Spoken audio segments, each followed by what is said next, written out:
ಬಾಗೇಪಲ್ಲಿ ಭಾಗ್ಯನಗರ ಪಟ್ಟಣ ಸಭಾಂಗಣದಲ್ಲಿ ಹಸಿರು ಕ್ರಾಂತಿಕಾರಿ ಬಾಬು ಜಗಜೀವನ್ ರಾಮ್ ಜಯಂತಿ ಆಚರಣೆಯಲ್ಲಿ ನಿರ್ಲಕ್ಷ್ಯ ತೋರಿರುವ ಬಾಗೇಪಲ್ಲಿ ತಾಲೂಕು ಸಮಾಜ ಕಲ್ಯಾಣ ಇಲಾಖೆಯ ಅಧಿಕಾರಿಗಳ ವಿರುದ್ಧ ದಲಿತ ಮುಖಂಡರುಗಳು ಗರಂ ಆಗಿದ್ದಾರೆ.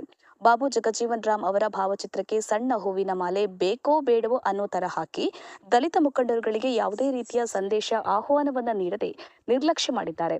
ಈ ಬಗ್ಗೆ ಎಲ್ಲ ದಲಿತ ಮುಖಂಡರು ಮಂಜುಳಾ ಅವರನ್ನ ಪ್ರಶ್ನಿಸಿದ್ದಕ್ಕೆ ಅವರು ಸಮಂಜಸ ಉತ್ತರವನ್ನ ನೀಡದೆ ದಲಿತ ಮುಖಂಡರುಗಳಿಗೆ ಅಗೌರವ ತೋರಿದ್ದಾರೆ ಎಂದು ಆರೋಪಿಸಲಾಗಿದೆ.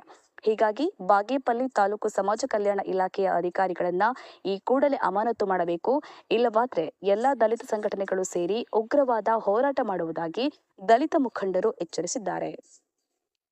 ದಾಸರಿ ನರಸಿಂಹಮೂರ್ತಿ, ಬಾಗೇಪಲ್ಲಿ. ಜೈ ಭೀಮ್ ನ್ಯೂಸ್ 24x7 ಇದು ಬಹುಜನರ ನ್ಯಾಯಕ್ಕಾಗಿ.